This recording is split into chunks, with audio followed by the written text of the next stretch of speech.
If you love chilling mysteries, unsolved cases, and a touch of mom-style humor, Moms and Mysteries is the podcast you've been searching for. Hey guys, I'm Mandy. And I'm Melissa. Join us every Tuesday for Moms and Mysteries, your gateway to gripping, well-researched true crime stories. Each week, we deep dive into a variety of mind-boggling cases as we shed light on everything from heists to whodunits. We're your go-to podcast for mysteries with a motherly touch. Subscribe now to Moms and Mysteries wherever you get your podcasts.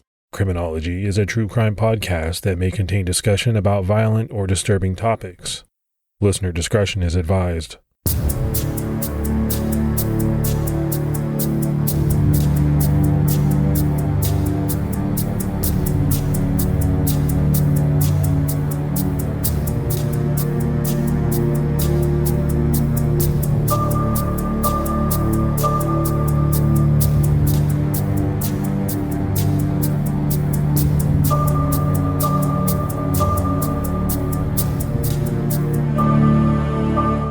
Hello, everyone, and welcome to episode 109 of the Criminology podcast. I'm Mike Ferguson. And this is Mike Morford. Mr. Morford, how are you? I'm doing good. How about you? I'm doing pretty good, man. I'm hanging in there. Hope you and your family are as well. Yeah, that's all you can do right now is just wait it out and bide your time.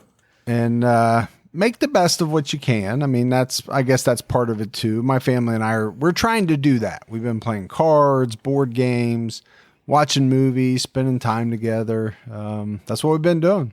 Yeah, I think not that there's a bright side to all of this, but getting time to spend with your family that you might not normally have is some kind of, not a bonus, because I don't think there's a bonus that comes out of this, but it's something that you don't have as often, let's put it that way. Morph, we've continued to have some amazing Patreon support, so we really appreciate that. We had Shonda Shepard, Louise Elizabeth Brathen, Diane Mikowski, Chris Lang, Sally Hooker, and Deborah Smetana. So, once again, great support. It's much appreciated. Yeah, and I recognize some of the names of some of our big supporters on social media as well, so that in addition to the social media support, doing Patreon is really big for us, and that helps us out, so thank you. And anyone out there that's thinking about supporting Criminology on Patreon, you can do so by going to patreon.com/criminology. All right, buddy. So this episode is on a subject that I've wanted to cover for a long time. This is a person that, has fascinated me for a number of years.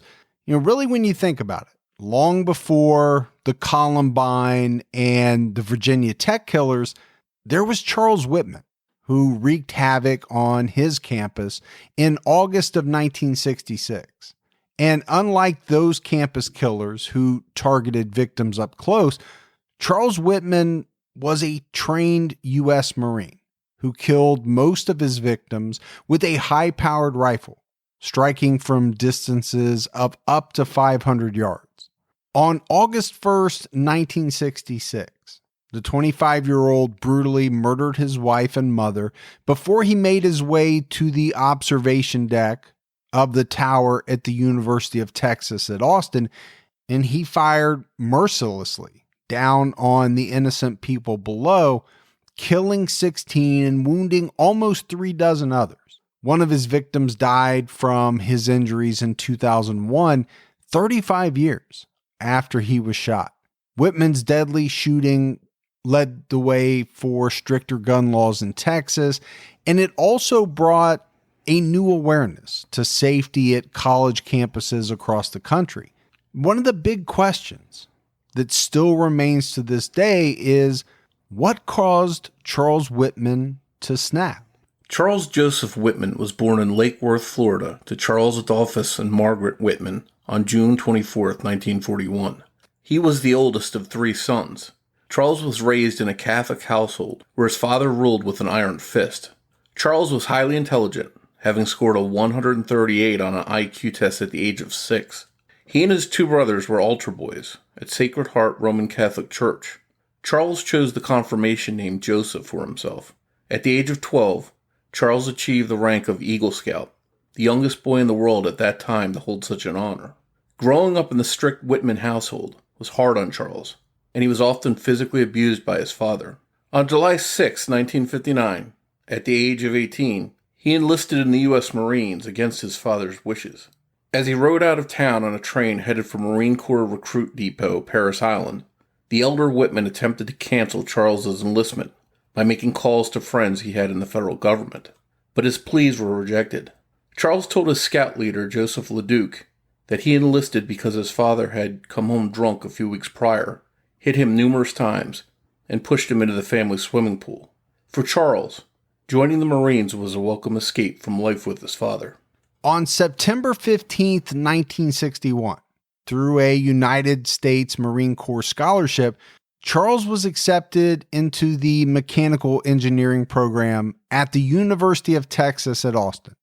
As a young man, he enjoyed hunting, karate, and scuba diving. But one of his hobbies got him in trouble.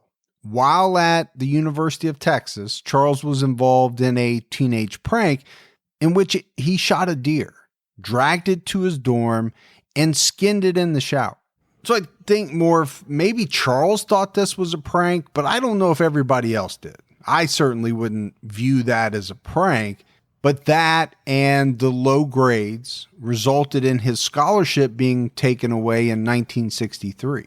Charles seemed like he was distracted, and there's no doubt that he was showing signs of someone that was underachieving, especially given what we know to have been his IQ. His time at UT wasn't all bad, because while Charles was there, he met fellow student Kathleen Frances Leisner, and the pair were immediately drawn to one another. Kathleen, or Kathy as most people called her, was born in Velasco, Texas, to Raymond and Frances Leisner on July 12, 1943. She was the oldest child and the only daughter of 4 children. Raymond was a cattle and rice farmer, and her mother Frances taught English. Kathy grew up in a loving and close-knit household in Needville, Texas, and she did her part to help her dad run the family farm. During high school, she played in the school band and acted in the senior play.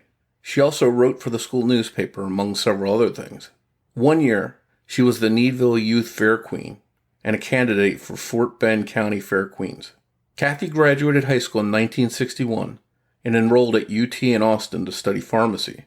She was a beautiful, independent woman with hopes and dreams. Unfortunately, her romance with Charles Whitman would prove deadly. It was in early February 1962 that Kathy officially began dating Charles Whitman. Things moved along pretty quickly in the relationship, and the two became very serious. By spring, she had introduced him to her family, and in July, they were engaged. On August 17th, 1962, Charles Whitman married Kathleen Leisner at St. Michael's Parish in Needville. On the same day, her parents married back in 1939. The newlyweds honeymooned in New Orleans. Life for the newly married couple was stressful in the first few months of the marriage. After Charles lost his scholarship, he returned to Marine Corps active duty at Camp Lejeune in North Carolina. Kathy dropped out of college to be with him. The couple lived in an apartment in Jacksonville, North Carolina. During her time there, Kathy was homesick, but tried to keep busy. She wrote hundreds of letters to her mother and spent her days doing housework and chatting with other military wives. She eventually got a job at a pawn shop working 10 hours a day. Charles kept 80% of her paycheck and gave Kathleen the rest. She wanted to use the money to take classes in North Carolina. It was during this time, when the couple was stationed in North Carolina, that Charles got into an auto accident in which his Jeep rolled over an embankment. Charles single-handedly rescued a fellow Marine who was pinned in the vehicle. Charles was sent to the hospital where he remained for several days, but he made a full recovery. After his hospital stay, he learned that he would be stationed in either Cuba or Haiti.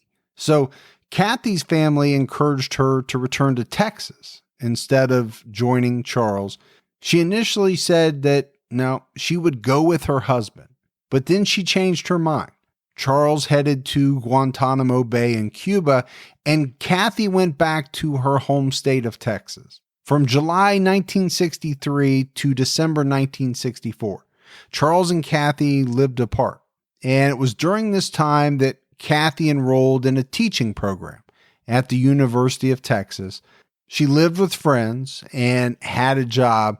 While this was going on, Charles was court-martialed for gambling, lending money at outrageous rates, and possessing an unauthorized firearm. He was sentenced to hard labor. He was also demoted from the rank of lance corporal down to private. This was a further slide for Charles, a guy who had so much promise, but continually failed to live up to it.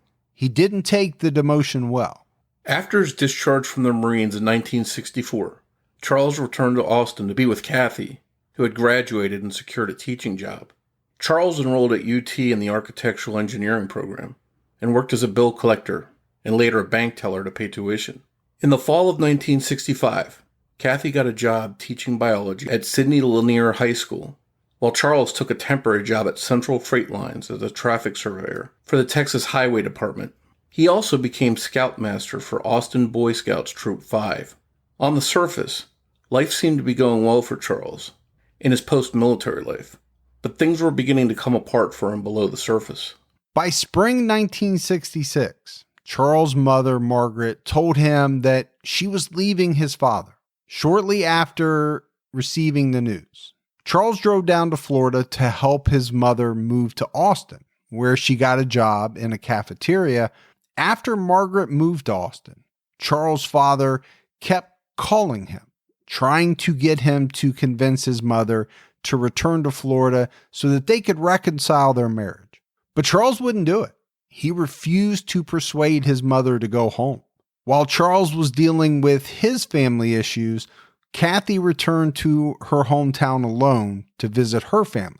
By this point, their marriage was not as good as it once was. And while Kathy's family suspected Charles had beaten her, she would never admit to it. But Kathy had told some good friends, John and Fran Morgan, who lived in the same neighborhood, that Charles had hit her on at least 3 occasions. Over the summer of 1966, Kathy's brothers visited the couple and didn't notice anything amiss in the marriage. Everything seemed fine. But Charles became depressed and started getting severe headaches. He visited UT's Dr. Jan Cochran, who recommended Charles visit a psychiatrist named Dr. Maurice Dean Heatley. Charles told Dr. Heatley of his parents' separation and his increasing stress at work and school. By summer, Charles was taking Dexedrine, a drug used in the treatment of ADHD and narcolepsy. On Sunday, July 31st, 1966, Charles purchased binoculars and a knife from Davis's Hardware. He also bought some canned Spam from a 7-Eleven convenience store. He then picked up Kathy from her summer job at Southwestern Bell in downtown Austin, and the couple went to a matinee before meeting Charles' mother for lunch.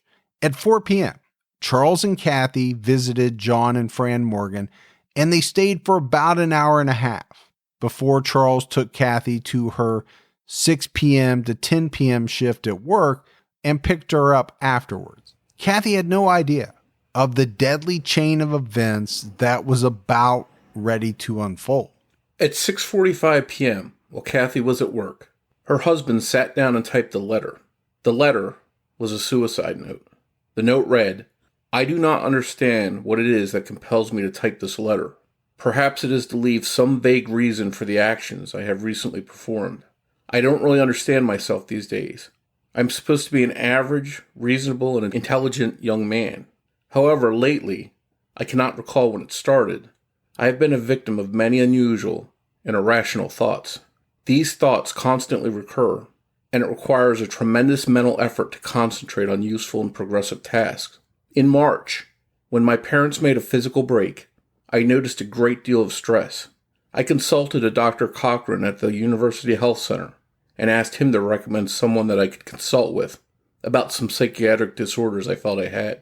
I talked with a doctor once for about 2 hours and tried to convey to him my fears that I felt were overwhelming violent impulses. After one session, I never saw the doctor again, and since then I have been fighting my mental turmoil alone and seemingly to no avail. After my death, I wish that an autopsy would be performed on me to see if there is any visible physical disorder. I have had some tremendous headaches in the past, and have consumed 2 large bottles of Excedrin in the past 3 months. It was after much thought that I decided to kill my wife Kathy tonight after I pick her up from work at the telephone company. I love her dearly, and she has been as fine a wife to me as any man could ever hope to have. I cannot rationally pinpoint any specific reason in my mind that I truly do not consider this world worth living in, and am prepared to die, and I do not want to leave her to suffer alone in it. I intend to kill her as painlessly as possible. Similar reasons provoked me to take my mother's life also. I don't think the poor woman has ever enjoyed life as she is entitled to. She was a simple young woman who married a very possessive and dominating man. All my life as a boy until I ran away from home to join the Marine Corps. At this point in the letter, Charles stopped writing and then finished it later that night. He wrote, "Friends, interrupted, 8/1/66, Monday, 3 a.m., both dead. I imagine it appears that I brutally killed both of my loved ones. I was only trying to do a quick, thorough job. If my life insurance policy is valid, please see that all the worthless checks I wrote this weekend are made good. Please pay off my debts. I am 25 years old and have been financially independent. Donate the rest anonymously to a mental health foundation. Maybe research can prevent further tragedies of this type. Charles J. Whitman. Give our dog to my in-laws, please. Tell them Kathy loved Shosi very much. If you can find it in yourself to grant my last wish, cremate me after the autopsy." Around midnight on August 1st, Charles Whitman drove to his mother's apartment on West 13th and Guadalupe Streets and stabbed her in the chest with a bayonet. He then shot her in the back of the head. At 12:30 a.m., Charles wrote a note and left it near his mother's body. It read, "To whom it may concern, I have just taken my mother's life.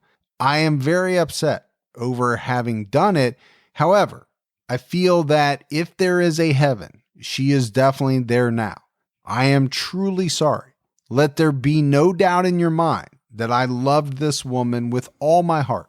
At around the time Charles murdered his mother, Marge Janacek, Kathy's best friend from high school, phoned Kathy to coordinate outfits for their upcoming 5-year reunion. But there was no answer. She tried 2 or 3 more times, but Kathy never picked up. After Charles killed his mother, he returned to their Jewel Street home and stabbed Kathy to death as she slept. At 5:45 a.m., Charles called Kathy's work supervisor and said she was sick and couldn't make her shift that day. He did the same thing with his mother's employer.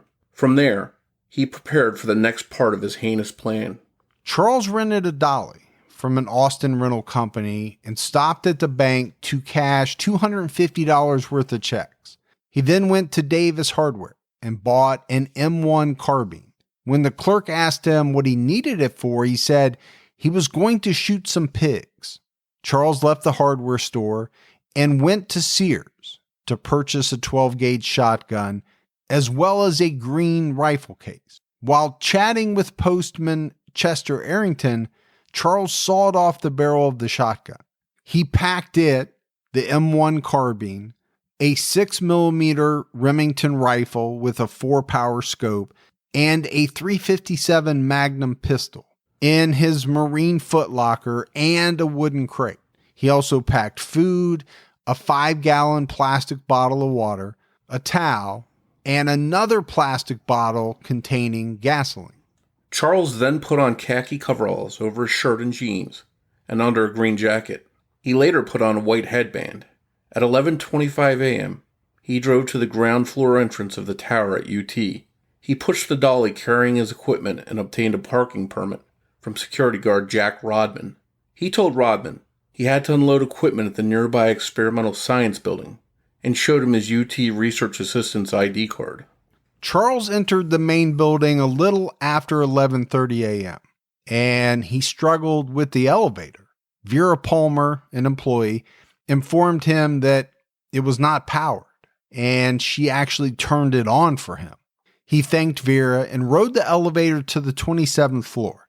just beneath the face of the clock. From there, he pushed the dolly to the 28th floor, just below the observation deck area, where he encountered a receptionist named Edna Townsley. He immediately bludgeoned her on the head with the butt of his rifle and then moved Edna's body behind a couch, where he then shot her. A few minutes later, two visitors, a young couple named Don Walden and Cheryl Botts, who were sightseeing on the deck, returned to the attendance area, where they encountered Charles. He was holding a rifle in each hand and chatted briefly with them before they left the room. They didn't see Edna's body, but Cheryl said later she thought the reddish-brown puddle on the floor was varnish. Charles then barricaded the stairway. So my assumption, Morf, is that this encounter would probably go down a little differently today than it did back then.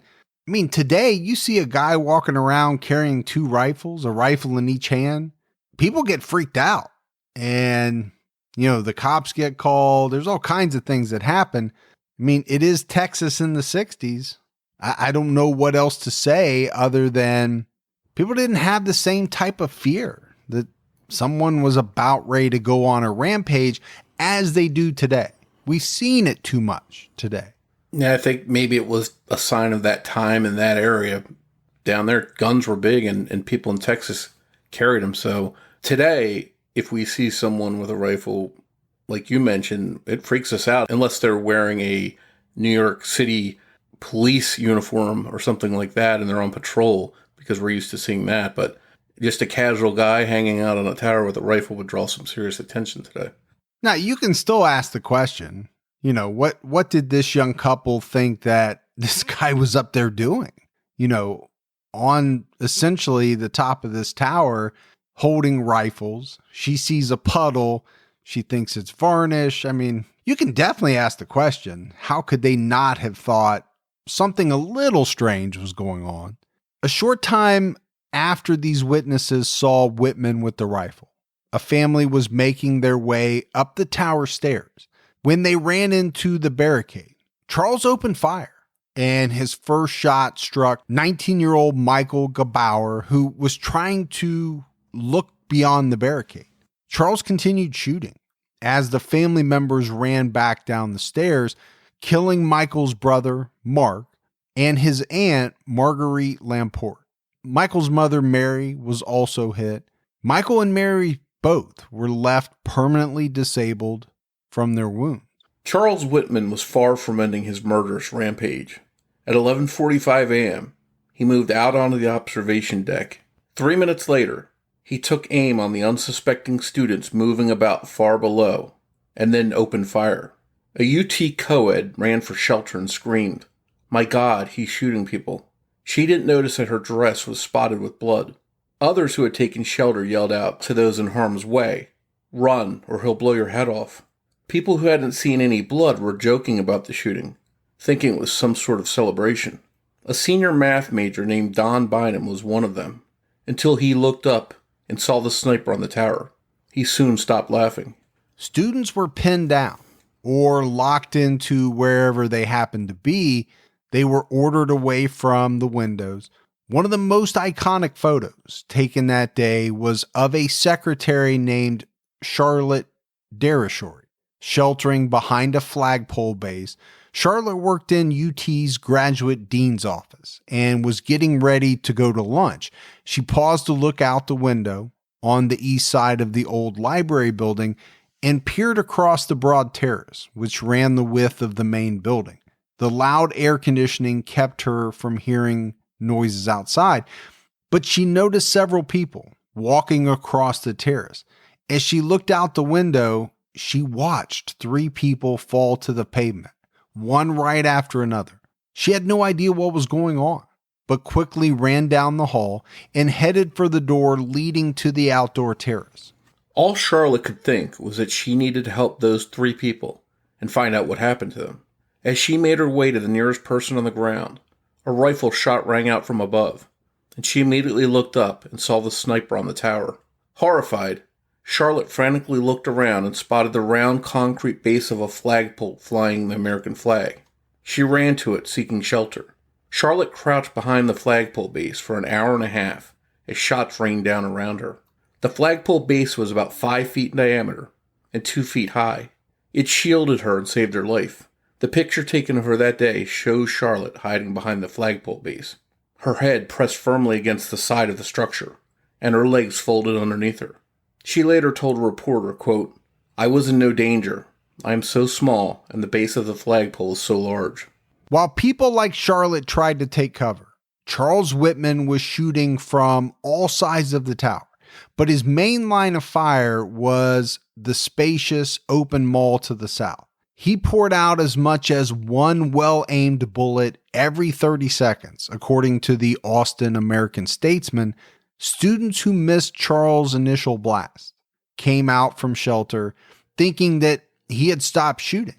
And when they did, he fired again, forcing the students to dive for cover. Some were wounded by bullets, and others were wounded from bullet fragments.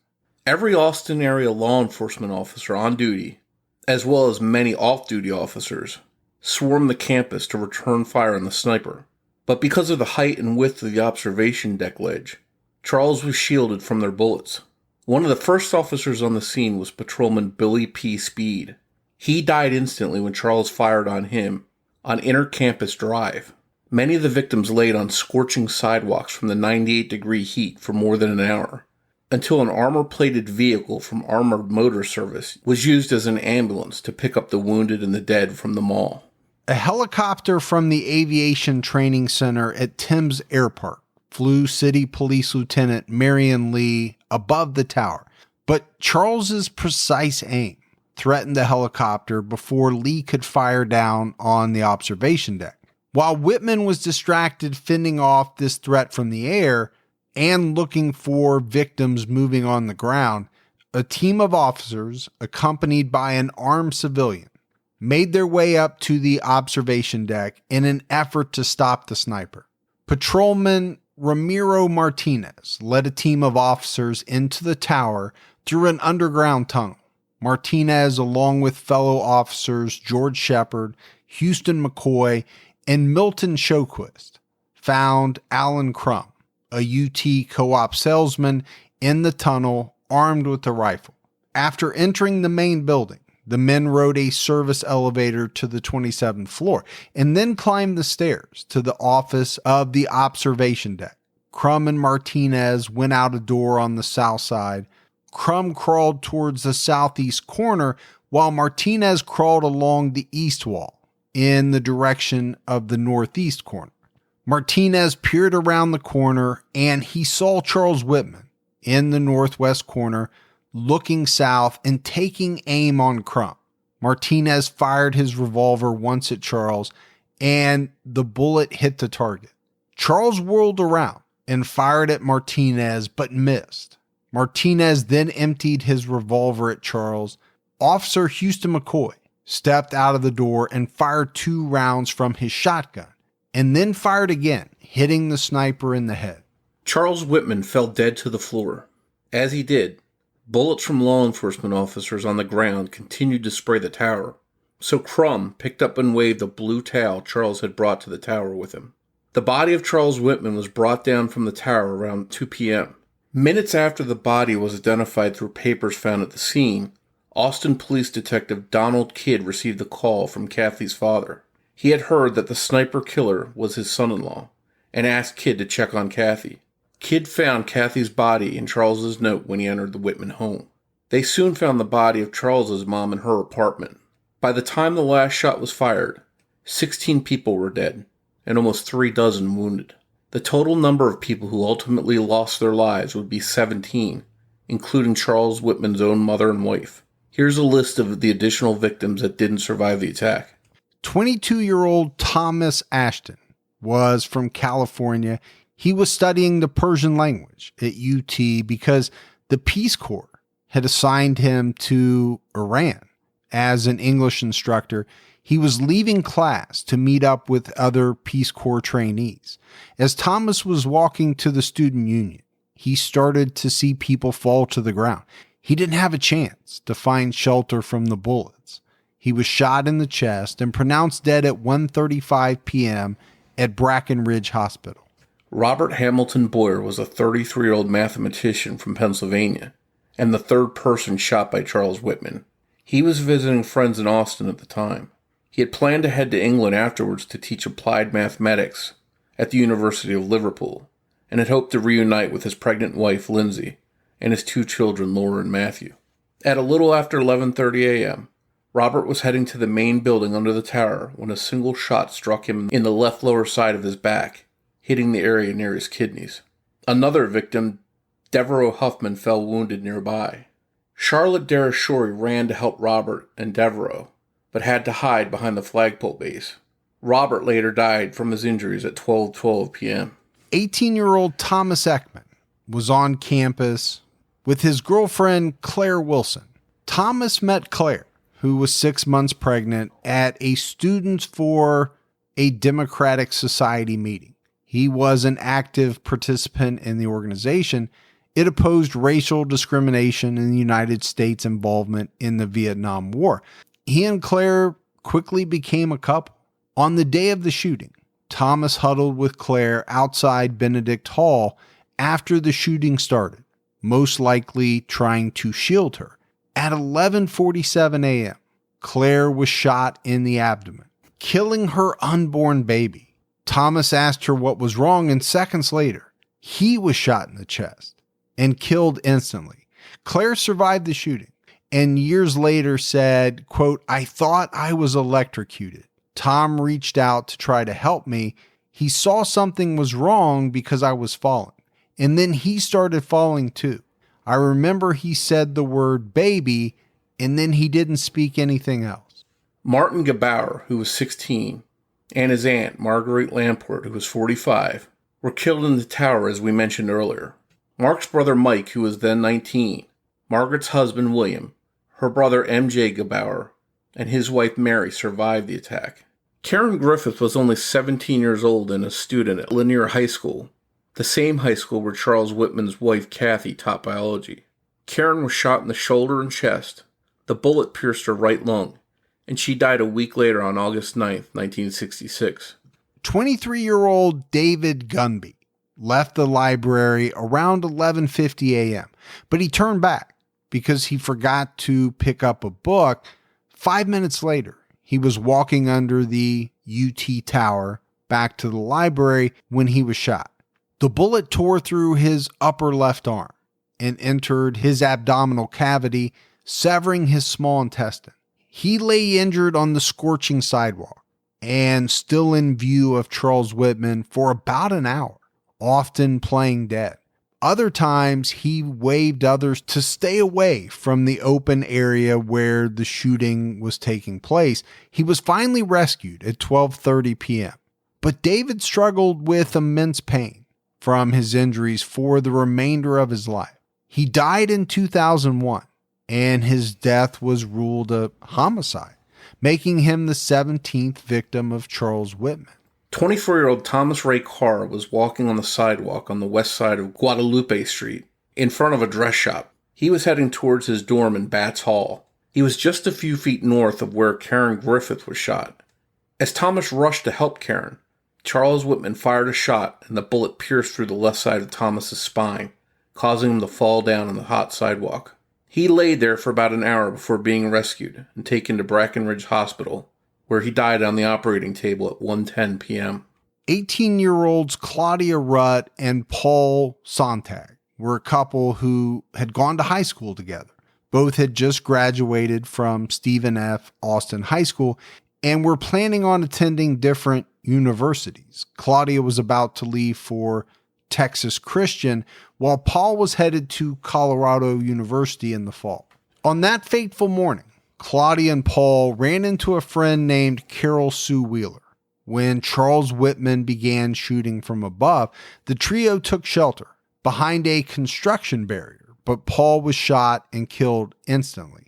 When Claudia tried to reach him, Carla held her back.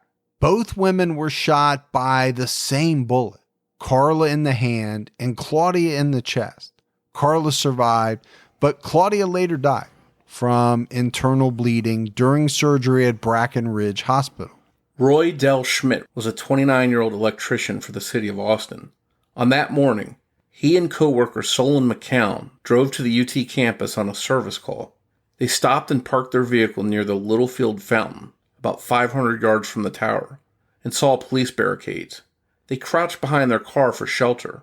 Roy told another bystander that they were safely out of range of the gunfire, right before being shot to death. Solon survived without injury. Billy Speed was the Austin police officer killed in the line of duty that we talked about earlier. He was shot at 12:08 p.m. and taken to Brackenridge Hospital, where he was pronounced dead on arrival at 12:30. He was 24 years old. Billy was planning to resign from the police department so he could attend college. Edna Townsley, who was 51 years old, was the receptionist on duty at the observation deck when Charles Whitman brutally killed her in the tower before hiding her body behind a couch. Edna had been at UT since 1954. Normally she would have been off that day, but she was covering for a friend who was on vacation. 38-year-old Harry Walchuk was married with 6 children. He graduated from the University of Texas in 1954 and returned in 1966 to complete his doctorate degree. Harry was doing some research in the university library and preparing for his 7 p.m. class. Around 12 p.m., he left to grab a bite to eat for lunch and walked along Guadalupe Street. Along the way, he briefly stopped at a magazine store and then continued on towards his destination. As he walked south near a barbershop, he was fatally shot in the chest. On August 2nd, 1966, an autopsy showed that Charles Whitman had a small brain tumor close to his brainstem. The pathologist who did the postmortem said the tumor did not affect directly the frontal lobe, which controls the thinking of an individual, but pathologist Dr. Coleman Deschanel did say it may have caused an indirect effect because of the intense pain that it may have caused Charles Whitman, but he didn't believe it had any direct effect in triggering the shootings. At the time of the shootings, John Conley was the governor of Texas. Conley himself had been shot in 1963 and seriously wounded while riding in President Kennedy's motorcade when the president was assassinated. Governor Conley commissioned a task force soon after the mass shootings at UT. The Conley Commission later reported, quote, "It is the opinion of the task force that the relationship between the brain tumor and Charles J. Whitman's actions on the last day of his life cannot be established with clarity." A correlation between the brain tumor and the shootings has been under debate since 1966 and studied numerous times by scientists. Another issue under debate has been whether drugs may have played a part in the shootings. Charles Whitman carried 3 bottles of drugs in his briefcase. One was Dexedrine to help him stay awake. It's commonly used today in the treatment of ADHD, but back then it was used for a lot of different things, from depression to obesity, even to morning sickness in pregnant women. Another was a tranquilizer for nerves, and the third was aspirin for his headaches. Toxicology reports and tissue sample analysis showed no evidence of acute or chronic drug toxicity. A joint funeral for Margaret Whitman and her son Charles had over 400 people in attendance. Because he had served in the Marines, Charles was buried with full military honors, and the American flag was draped over his casket. His wife Kathy was laid to rest in Davis Green Lawn Cemetery in Rosenberg, Texas. Since the horrific 1966 UT campus shootings, gun laws in Texas and throughout the United States have changed. The Gun Control Act of 1968 instituted gun licensing and interstate tracking of ammunition and firearms. The Brady Act, passed in 1993, required background checks and a 5-day waiting period on all firearms purchases. In 2016, on the 50th anniversary of the killings, the campus carry law went into effect in Texas, allowing concealed carry on public university campuses. Immediately after the shootings, the UT Tower was closed until 1968. But after a string of suicides, it closed again in 1975. It reopened 25 years later in 1999 and remains open today. Self-guided tours are available. A few positive things happened after the UT killings. 2 survivors seriously wounded in the attack, Abdul Khashab and Janet Paulos, were less than a month from getting married when they were both shot. While the wedding had to be postponed, the couple was married only 1 week later than originally planned. Police officers Romero Martinez and Houston McCoy were awarded Medals of Valor by the city of Austin. Martinez is now 83 years old. He left the Austin PD in 1968 and later joined the Texas Rangers, retiring in 1991. He then became a private investigator and served 4 years as Justice of the Peace in Comal County. McCoy retired from the police department in 1968 and became a civilian flight instructor in the Air Force.